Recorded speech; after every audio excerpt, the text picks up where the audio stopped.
Aquí estamos, mis hermanos, mis hermanas, mis amigos, dispuestos a recibir la instrucción del Señor. ¿Ya? Hoy vamos a zambullirnos en las aguas de la palabra y nadar literalmente contra la corriente. ¿Ya? Ese es el título del mensaje de esta mañana. Y es también el requerimiento y las demandas del Señor para los que son sus discípulos. Y vaya que el discipulado cristiano implica nadar contra la corriente.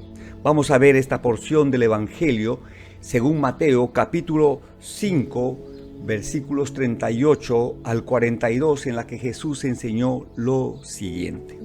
Dice: Oísteis que fue dicho, ojo por ojo, diente por diente. Pero yo os digo, no resistáis al que es malo. Antes, a cualquiera que te hiera en la mejilla derecha, vuélvele también la otra. Y al que quiera ponerte a pleito y quitarte la túnica, déjale también la capa. Y a cualquiera que te obligue a llevar carga por 1 milla, ve con él 2. Al que te pida, dale, y al que quiera tomar de ti prestado, no se lo rehuses. Ahora bien, ¿qué es lo que más resalta y llama la atención en estos versículos? ¿Qué? Pues las paradojas que Jesús usa para enseñar cuál debe ser el carácter de un verdadero cristiano. Ahora, ¿qué cosa es una paradoja? ¿Qué significa esta palabrita? Miren, una paradoja es aquello que va en contra de la opinión común, un contrasentido, algo que está fuera de toda lógica. Ahora, haciendo un paréntesis, yo doy por hecho que si no todos, la gran mayoría de los que están aquí son cristianos, ¿verdad? Son creyentes en Jesucristo, que han confesado el señorío de Jesús en sus vidas.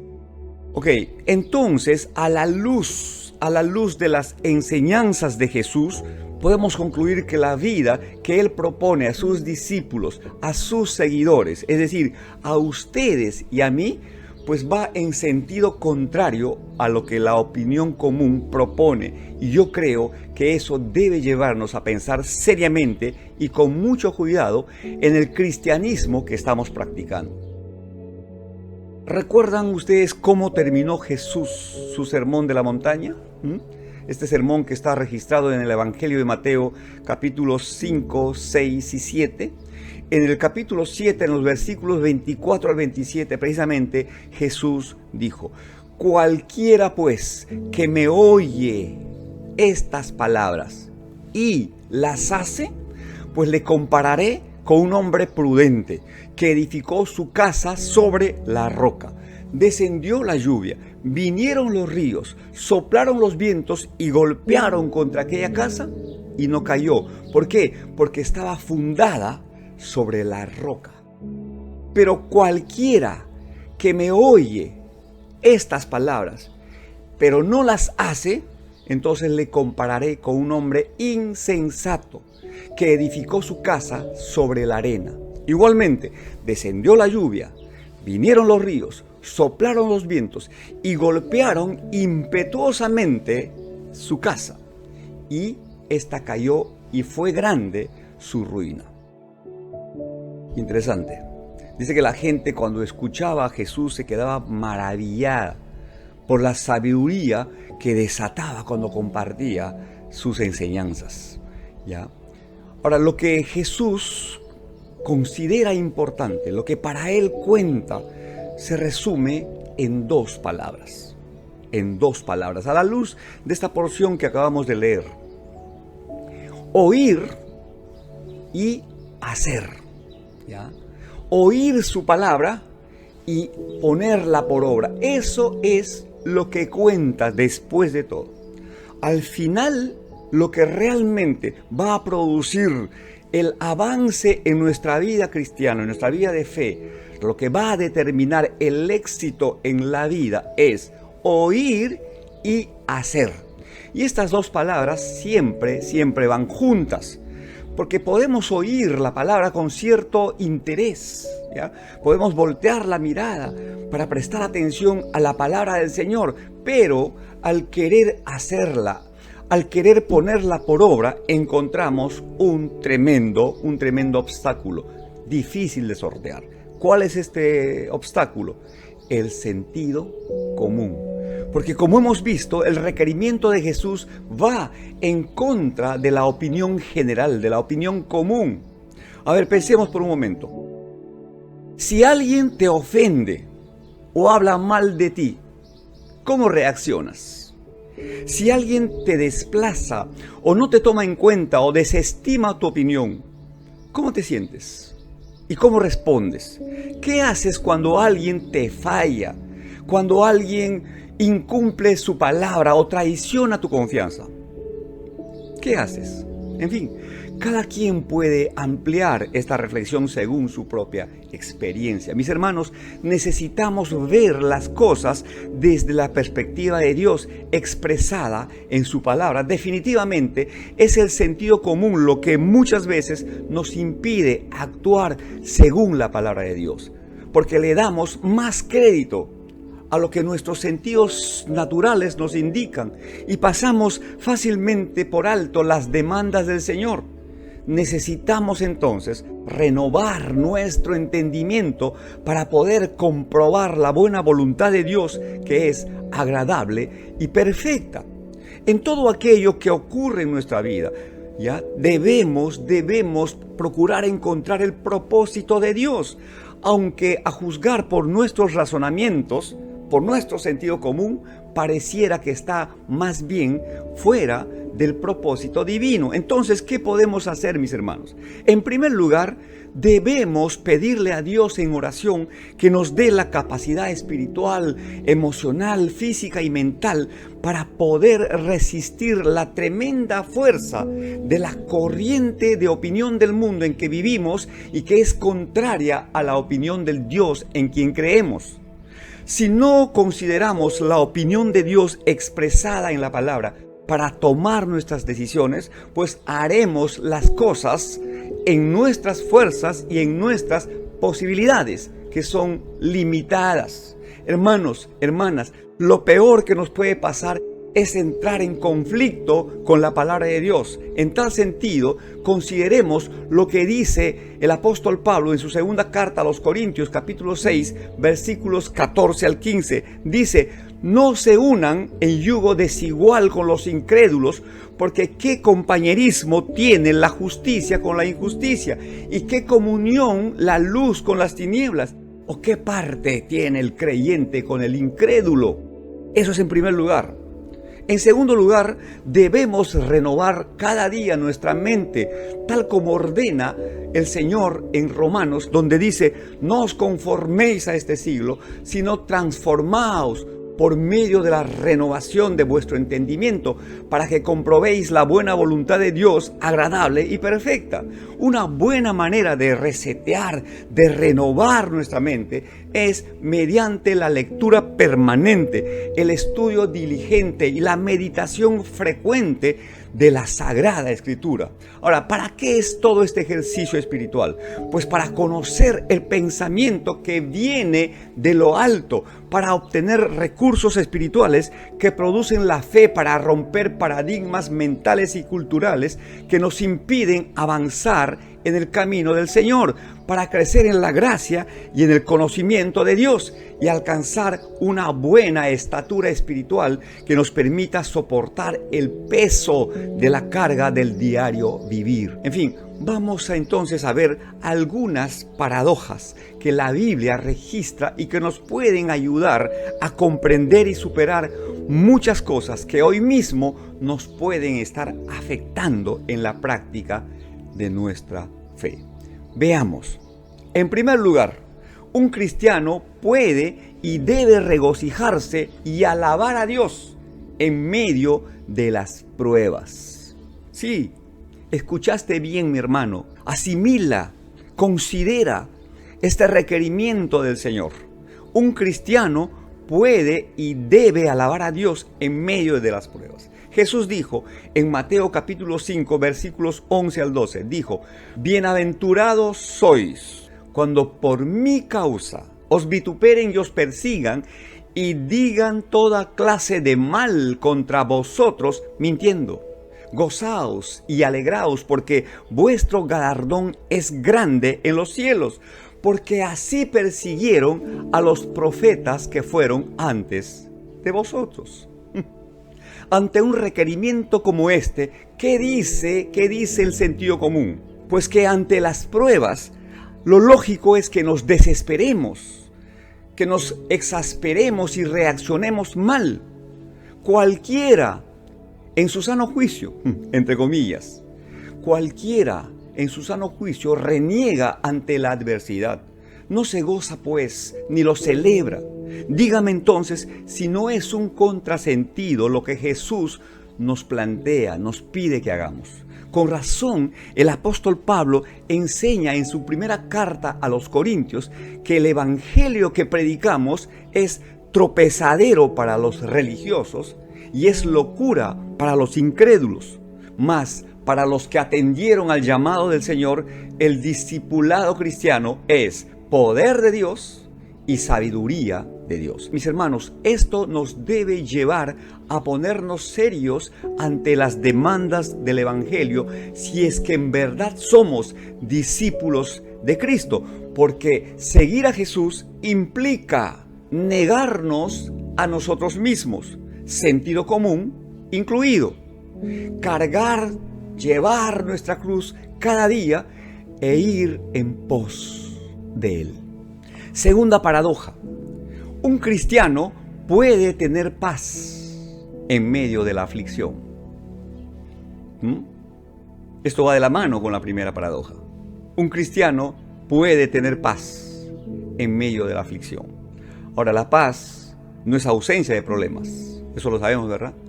No es ausencia de dificultades, porque los problemas y las dificultades, las turbulencias en la vida, ¿verdad?, están a la orden del día. Pero el cristiano puede mantenerse sereno, equilibrado, aún en medio de las tormentas y de las tempestades más fuertes de la vida. Ahora, ¿qué es una aflicción?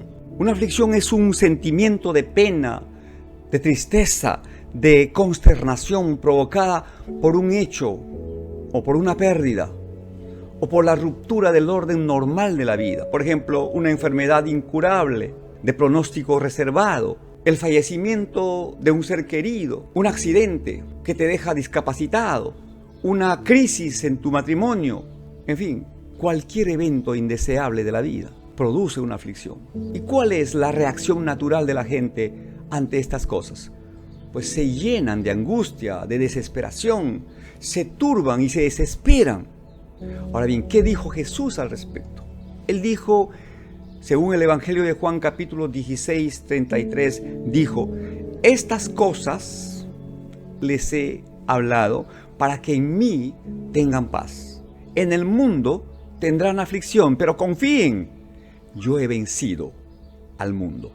Entonces, mis hermanos, asistidos por esta certeza, podemos enfrentar las dificultades de la vida con serenidad, con calma, sabiendo que Dios nos fortalece con vigor en nuestro ser interior y con su ayuda podemos convertir las crisis en oportunidades para crecer y para madurar.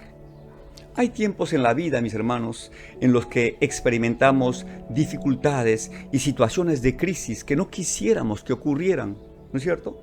Pero tenemos a Dios de nuestra parte.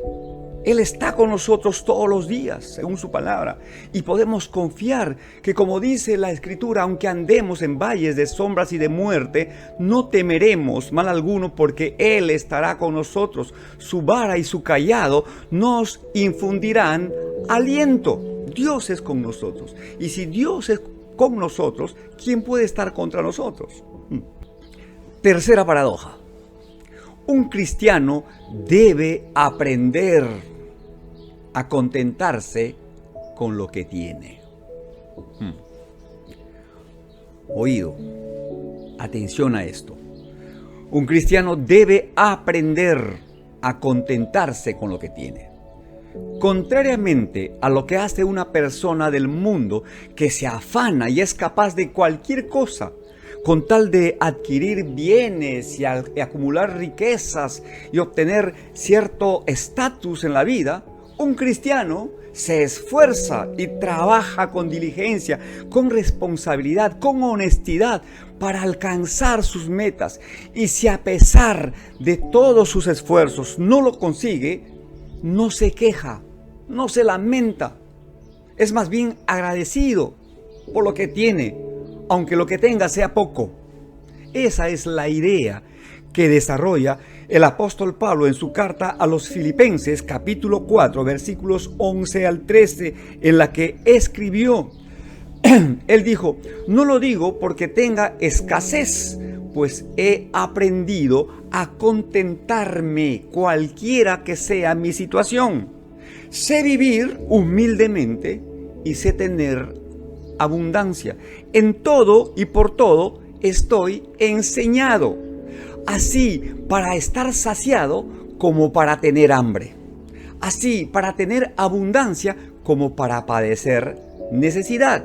Y concluye el apóstol diciendo: todo lo puedo en Cristo que me fortalece. Estoy casi seguro que la gran mayoría que repite y repite esta frase, todo lo puedo en Cristo que me fortalece, desconoce, ignora o no toma en cuenta la parte anterior a esta declaración. ¿Sí? Acabamos de leerlo.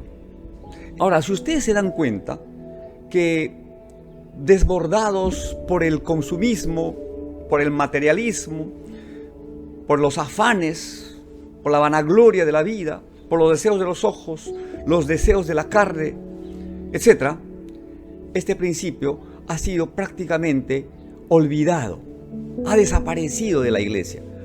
¿A cuál principio me estoy refiriendo? Al principio del contentamiento. Este principio dice que cada uno debe aprender a ser feliz en el lugar económico en el que Dios nos ha puesto, en el que Dios permite que estemos. ¿Ya? Ahora bien, para evitar algún malentendido, para evitar confusiones, debo aclararles que cuando hablamos de contentamiento, no estamos hablando de conformismo, porque el contentamiento no significa que uno sea perezoso o apático o pesimista.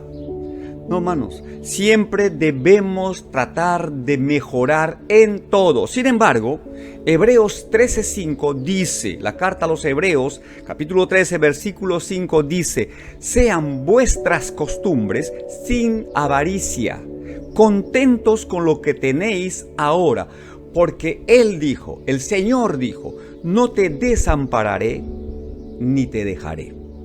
Ahora, ¿cuál es la diferencia entre contentamiento y conformismo? ¿Cuál es la diferencia? Miren, contentamiento es ser feliz y aceptar con alegría la provisión de Dios para el momento específico en el que nos encontramos en nuestras vidas. Cero quejas, cero reproches, cero murmuraciones.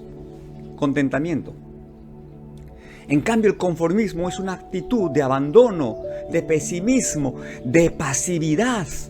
El conformismo no permite pensar en el progreso, en la prosperidad. Mis hermanos, el conformista no se esfuerza para cambiar su situación. La casa se le cae encima y él no hace nada. El mundo da la vuelta y a él ¿qué le importa? ¿Ven que hay una enorme diferencia entre contentamiento y conformismo? Entonces, mis hermanos, el discípulo de Jesús valora cada bendición que recibe de Dios y por supuesto que administra con sabiduría, con fidelidad, con generosidad los recursos que Dios en su gracia le permite tener. En tiempos de escasez como el que ahora mismo estamos viviendo, confía en Dios. Pero en tiempos de abundancia, honra a Dios con sus bienes y con las primicias de todos sus frutos. Nunca se queja, no se lamenta cuando vienen los tiempos de vacas flacas, los tiempos adversos. Y siempre tiene la posibilidad para ayudar a otros. Es solidario, ¿sí? Es sensible a las necesidades de los demás. No se enfoca solamente en él o en ella. Siempre tiene una mirada externa, porque definitivamente Dios usa corazones generosos para atender a las necesidades de los demás. Y aquí viene una vez más el requerimiento del Señor expresado en la carta a los Gálatas. No nos cansemos pues, dice el apóstol Pablo, de hacer el bien, porque a su tiempo segaremos si es que no desmayamos. Así que según tengamos oportunidad, hagamos bien a todos, pero mayormente a los de la familia, de la fe, ¿ya? A propósito de generosidad, de dadivosidad, de desprendimiento, sería bueno, mi querido hermano, mi querida hermana, que revisaras con minuciosidad el cable que conecta tu economía con la fuente de la provisión divina. No vaya a ser que esa conexión esté floja y esté produciendo cortos circuitos o apagones en el flujo de tus finanzas. Te digo esto, ¿sabes por qué? Porque si de hecho y en verdad tú honras a Jehová con tus bienes y con las primicias de todos tus frutos, como dice la Escritura en Proverbios capítulo 3, versículos 9 al 10, puedes descansar tranquilo, porque sabes que Dios, que es fiel a sus promesas, hará que tus graneros sean llenos con abundancia y tus depósitos de vino nuevo. Amén. Y la cuarta paradoja a la que me quiero referir es esta. Un cristiano debe bendecir a los que le maldicen. Sí, eso dice la Escritura, mi hermano. No estoy leyendo otro libro, estoy leyendo la Biblia, la palabra viva y eficaz. Me estoy refiriendo a la demanda de Jesús para sus discípulos, para ti, para mí. Esto dice el Señor. Tú como creyente en Jesús debes bendecir a los que te maldicen. Presta atención a lo que el Señor enseñó en el Evangelio según Mateo capítulo 5, versículos 43 al 48. Ustedes han escuchado esta palabra, seguramente ya lo han leído más de una vez. Pero también creo estar seguro que más de uno ha pasado rápidamente estas hojas. Porque aquí hay una paradoja, aquí hay un requerimiento, aquí hay un golpe al sentido común, ¿sí? Aquí hay una necesidad de nadar a brazo partido para continuar en el duro camino de la vida, porque las corrientes de las aguas de este mundo, ¿verdad?, son impetuosas. Dice así el Señor Jesucristo. Oísteis que fue dicho, amarás a tu prójimo y aborrecerás a tu enemigo. Pero yo os digo, amad a vuestros enemigos, bendecid a los que os maldicen, haced bien a los que os aborrecen y orad por los que os ultrajan y os persiguen, para que seáis hijos de vuestro Padre que está en los cielos, que hace salir su sol sobre malos y buenos y que hace llover sobre justos e injustos. Porque si amáis a los que os aman, ¿qué recompensa tendréis? ¿No hacen también lo mismo los publicanos? Y si saludáis a vuestros hermanos solamente, ¿qué hacéis de más? ¿No hacen también así los gentiles? Sed pues vosotros perfectos, como vuestro Padre que está en los cielos es perfecto. Palabra del Señor. Hermanos, hermanas, este pensamiento es revolucionario. Es el corazón mismo del Evangelio de Jesucristo. Confronta al mundo y le rompe sus esquemas y trastoca todas sus estructuras intelectuales, morales, religiosas y filosóficas. Por eso el apóstol Pablo escribió en su carta a los Corintios diciendo que el hombre natural no puede percibir y mucho menos aceptar, porque para él es una locura, un sinsentido. Porque el sentido común le dice todo lo contrario al hombre natural. Si alguien te maldice, pues suéltale los perros, agárrale a palos. y recuérdale a toda su generación. Si alguien te ofende, alguien te maltrata y no le respondes de la misma manera, entonces eres un sonso, un pusilánime o un cobarde. Mis hermanos, ven que ser un cristiano, una cristiana implica valentía, fortaleza de lo alto y un nivel elevado de espiritualidad. Y es cosa seria. Por eso tanta gente que se llena la boca hablando. Y hablan pues definitivamente porque el aire es gratis diciendo, estos cristianos, refiriéndose a ellos como gente de segunda categoría, gente ignorante, gente débil, gente desplazada, gente resentida. Hombre, enrólate en el escuadrón de Jesucristo y experimenta no solo la gracia, no solo el favor y el poder de Dios, sino también la demanda que exige ser un discípulo de Jesucristo. Espero de todo corazón que esta enseñanza sea de edificación y fortalezca vuestro ser interior y les ayude a mantenerse firmes en su decisión de seguir y de servir a Cristo, aunque esto implique nadar contra las corrientes impetuosas de las aguas de este mundo. Amén. Que Dios los bendiga, que Dios engrandezca su buena obra en ustedes. Les mando un abrazo fraterno, cálido, cargado de afecto, con el deseo de mi corazón de que los cielos estén abiertos y que la buena dádiva y el don perfecto que desciende de lo alto del Padre de las luces se multiplique y abunde y sobreabunde en vuestras vidas y familias. Si el Señor así lo permite, nos volveremos a encontrar el próximo domingo. Que estén bien. Adiós.